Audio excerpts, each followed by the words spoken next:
Feliz sábado, familia. Qué lindo es poder estar conectados nuevamente aquí en nuestra iglesia a través de las plataformas que tenemos, que podemos estar compartiendo de Jesús, ¿verdad? Y a la misma vez podemos estar conectados con nuestra iglesia. Saben ustedes que extrañamos poder estar aquí en la iglesia todos juntos, cantando, orando juntos, compartiendo, comiendo, ¿verdad? Extrañamos todo eso que hacíamos aquí en la iglesia, pero a la misma vez estamos confiados que nuestro Dios nos está dirigiendo, que Él nos sabrá decir, que Él pondrá en nuestros corazones y también en los dueños de aquí de la iglesia el momento indicado en el cual vamos a regresar. Espero que hayan disfrutado las clases de escuela sabática tan bien preparadas y tan importantes para nuestras vidas. Si no lo hiciste, el próximo sábado haz planes de estar allí, porque tenemos por ahora 3 clases, posiblemente pronto una 4ª clase, para poder compartir allí lo que Dios nos dice semanalmente a través de la lección. Quisiera pedirte que durante este momento podamos dedicar algunos minutos para reflexionar en lo que la Biblia nos dice y algunas lecciones que Dios tiene para nosotros. El día de hoy comenzamos con una serie llamada Jonás, así de simple, porque vamos a estar revisando las lecciones más importantes del libro de Jonás. Vamos a revisar cada una de las lecciones que se encuentran allí para poder alimentar nuestra vida y para poder crecer nosotros personalmente, espiritualmente y también emocionalmente. El libro de Jonás es un libro fascinante y hoy vamos a concentrarnos en el capítulo 1, donde hay una historia o hay una parte de la historia de Jonás maravillosa. El versículo 1 del capítulo 1 de Jonás dice lo siguiente: Vino palabra de Jehová a Jonás, hijo de Amitai, diciendo: Levántate y ve a Nínive, aquella gran ciudad, y pregona contra ella, porque ha subido su maldad delante de mí.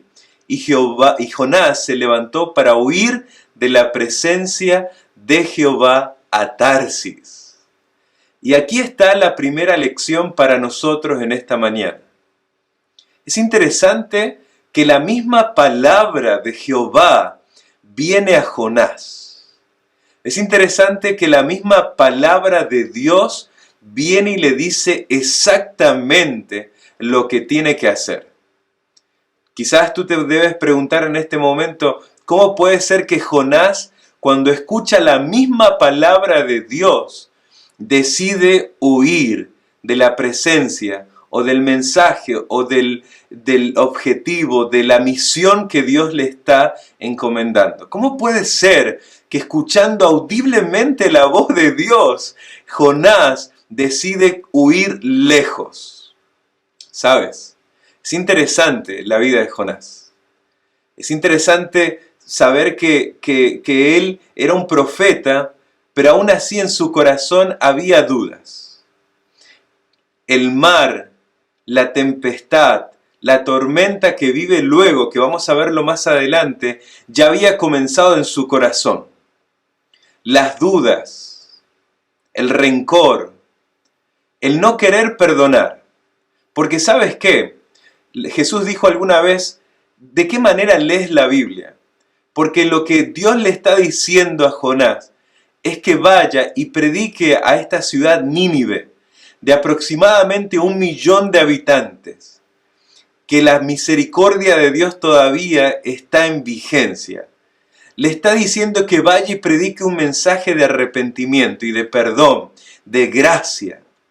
Sin embargo, Jonás está tan dolido por lo que estas personas han hecho en el pasado, porque déjenme recordarles, los ninivitas no eran personas civilizadas cuando se trataba de guerras.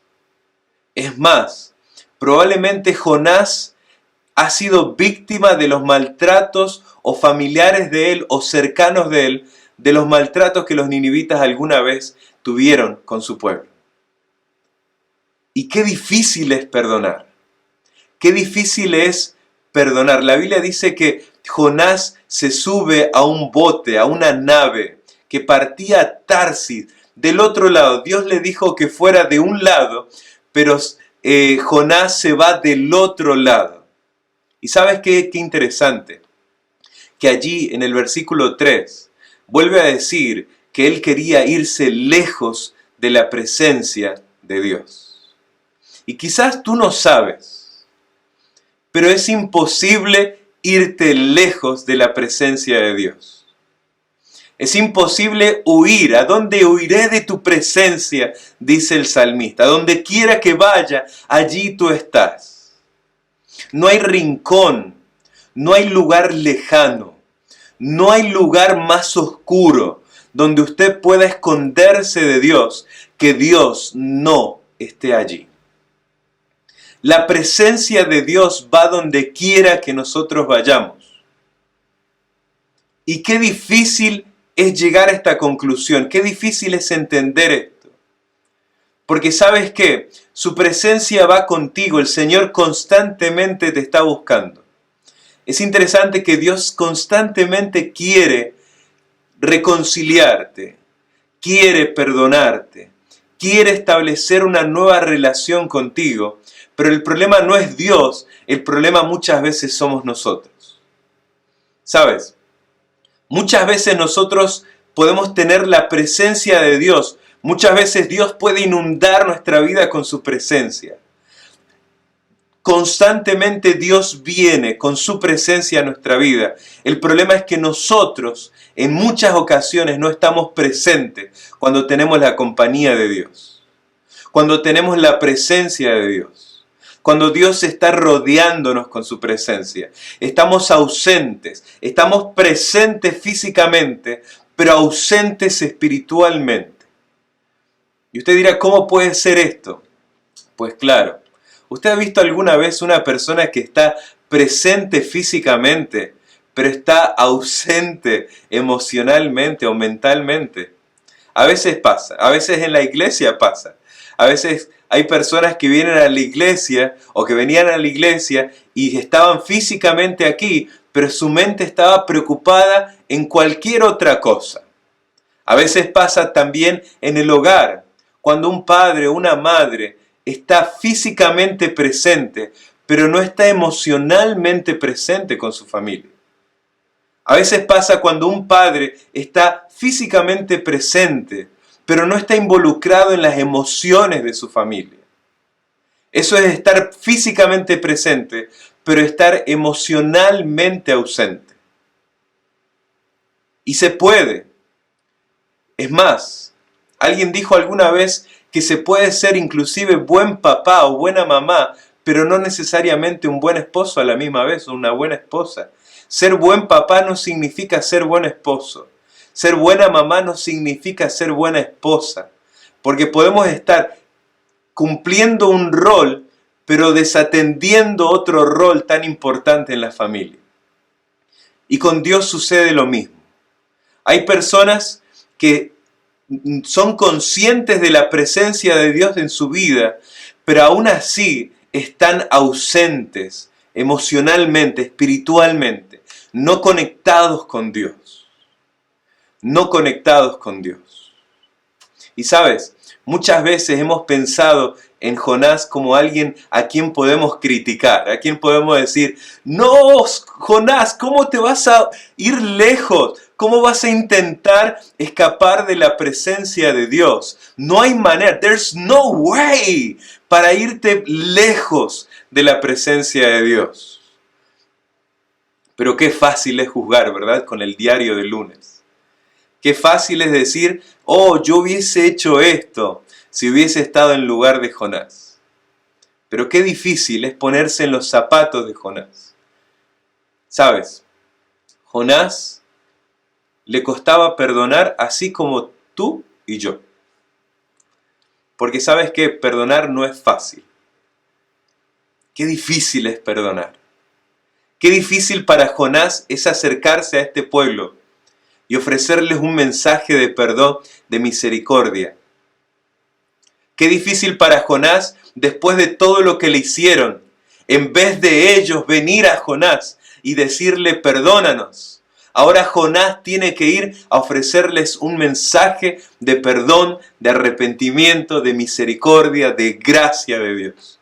¡Qué difícil! Es difícil perdonar. Es difícil perdonar a quienes nos han ofendido alguna vez. Es difícil perdonar a quien nos ha lastimado en nuestra niñez, por ejemplo. Es difícil perdonar a alguien que ha hecho daño en nuestras vidas. Es difícil perdonar, pero ¿sabes qué? Perdonar no solamente sirve para quien yo perdono, sino que perdonar me sirve a mí. Porque no hay mejor medicina para el alma que perdonar. No hay mejor medicina para el corazón, para la vida espiritual, que vivir tranquilo de haber perdonado a los demás. Alguien dijo alguna vez, quien no sana su propia historia está condenado a repetirla. Quien no sana su propia historia está condenado a repetirla. Todo aquello que tú no perdonas, terminarás haciéndole a otros.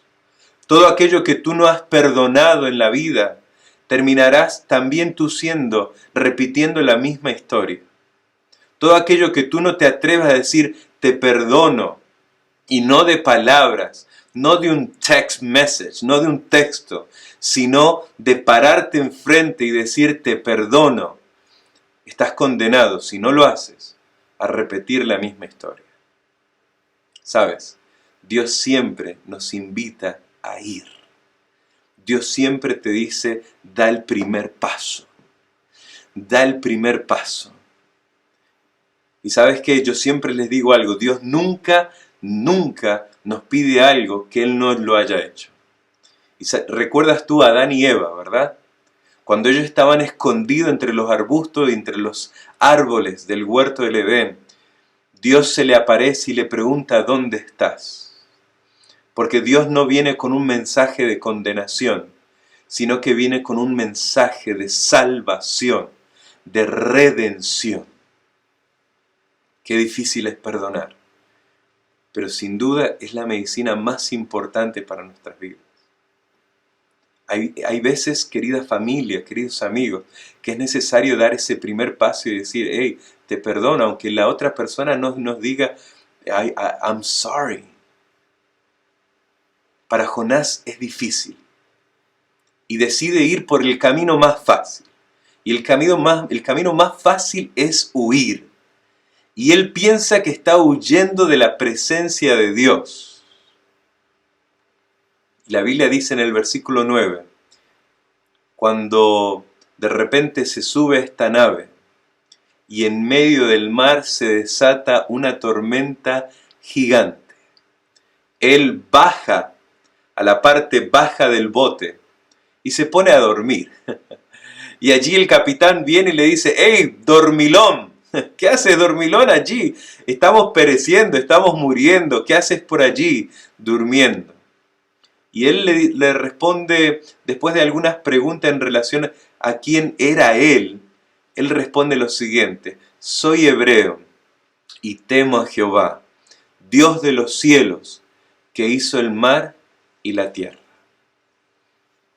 Quisiera decirte algo, querido amigo, querida familia. Por alguna razón, cuando nosotros estamos huyendo de Dios, cuando nosotros estamos yendo en dirección contraria de lo que Dios nos dijo, tendemos a olvidarnos de Dios y pensar que ya no somos dignos ni siquiera de pronunciar su nombre. Es más, la razón por la cual muchos jóvenes se van de la iglesia, no de nuestra iglesia, gracias a Dios, pero de muchas otras iglesias, es porque cada vez que cometen un error piensan que no son más dignos de venir a la iglesia. Y ese no es el mensaje de Jesús, familia. Ese no es el mensaje de Jesús. Porque no importa cuán lejos usted quiera ir, no importa dónde se quiera esconder, no importa cuán oscuro donde usted quiera esconderse de la presencia de Dios, allí Dios lo va a encontrar. allí Dios viene a encontrarlo. Y Jonás testifica con su boca y dice lo siguiente: soy hebreo y temo a Jehová, Dios de los cielos, que hizo el mar que ahora está embravecido. Ese es mi Dios, que creó este mar y que puede calmarlo en un instante, y creador de la tierra. La Biblia dice, versículo 10, y aquellos hombres temieron sobremanera y le dijeron: ¿por qué has hecho esto?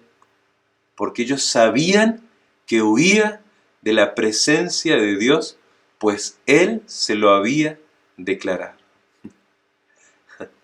Yo no sé si alguna vez tú intentaste huir de la presencia de Dios. Yo sí. Alguna vez, adolescente, enojado con algunas cuestiones de la iglesia injustas, yo decidí no ir más. Y le dije a mi mamá: madre, ni siquiera quiero orar más. De ahora en más, no soy más cristiano. Adolescente.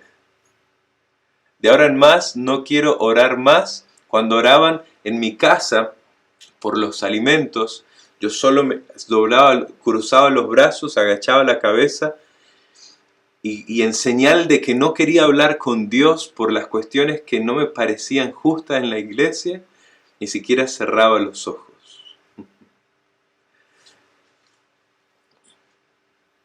Yo quise huir alguna vez de la presencia de Dios. Pero ¿sabes qué? Hasta un sábado, a la hora del sermón de la iglesia pequeña donde estábamos, el pastor estaba visitando allí. El pastor dejó un anciano predicando.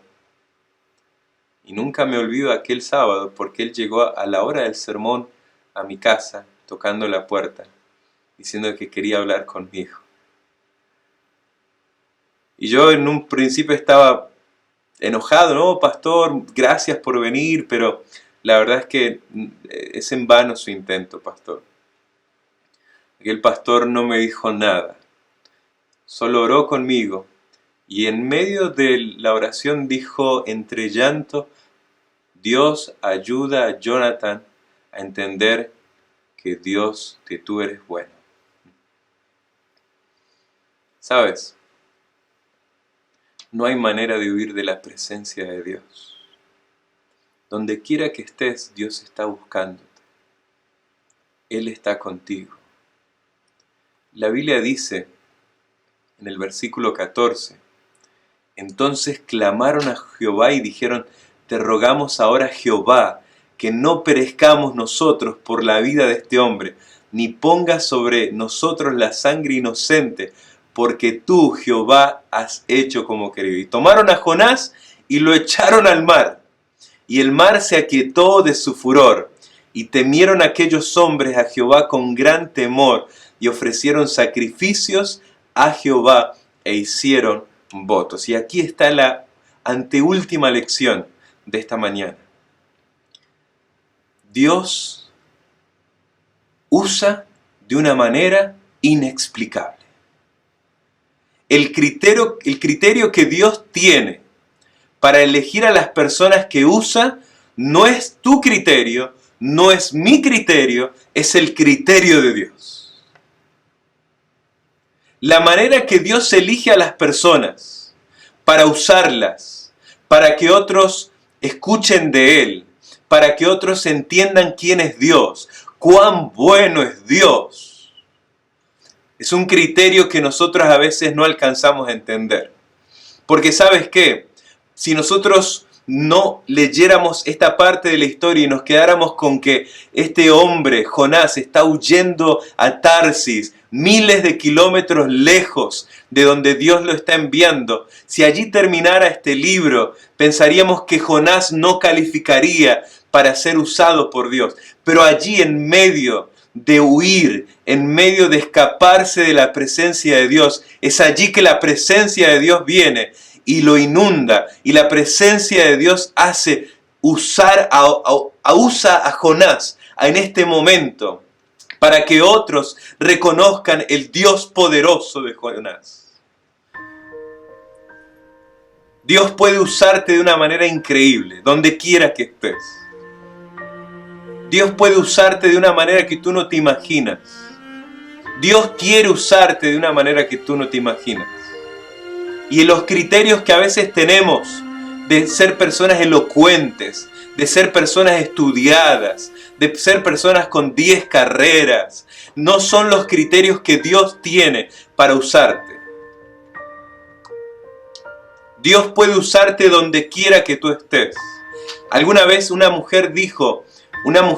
escritora, Ellen G. White, dijo que nuestro servicio a Dios no debería limitarse a un púlpito. Donde quiera que tú estés, en el trabajo, en las redes sociales, en la casa, con los vecinos, en tu vida con tus amigos, Dios puede usarte. Dios desea usarte. Dios desea usarte. ¿Sabes? En el versículo 17 dice: pero Jehová tenía preparado un gran pez que tragase a Jonás, y estuvo Jonás en el vientre del pez 3 días y 3 noches. ¿Sabes? Esta referencia de 3 días y 3 noches nos hace recordar a los 3 días que Jesucristo estuvo en la tumba. Y Jesucristo, refiriéndose a Jonás, dijo lo siguiente: porque así como Jonás fue señal a los ninivitas, también lo será el Hijo del Hombre para esta generación. Quisiera terminar diciéndote que Jesús es nuestro mejor Jonás. Que Jesús es nuestro mejor Jonás. Porque Jesús, pudiendo rechazar la misión de venir a este mundo, de predicar sobre el arrepentimiento, de predicar con su vida, con su ejemplo, acerca del perdón, Él podía haberlo rechazado. Él podía haber allí en el Getsemaní, después de tanto dolor y sufrimiento, Él podría haber dicho: stop, no más, no más. Pero Él decide continuar. 3 días y 3 noches. 3 días Cristo estuvo en la tumba. Y si Cristo no hubiese resucitado, Cristo sería un mártir más. Pero Jesucristo resucita entre los muertos. Jesucristo resucita, venciendo la muerte y confirmando que este mensaje de perdón, de arrepentimiento, es real. Que su muerte es más que suficiente para nosotros poder tener esperanza, para poder tener perdón, para poder vivir sin culpa. Querido hermano, Jesucristo es nuestro mejor Jonás. Jesucristo es nuestro mejor Jonás.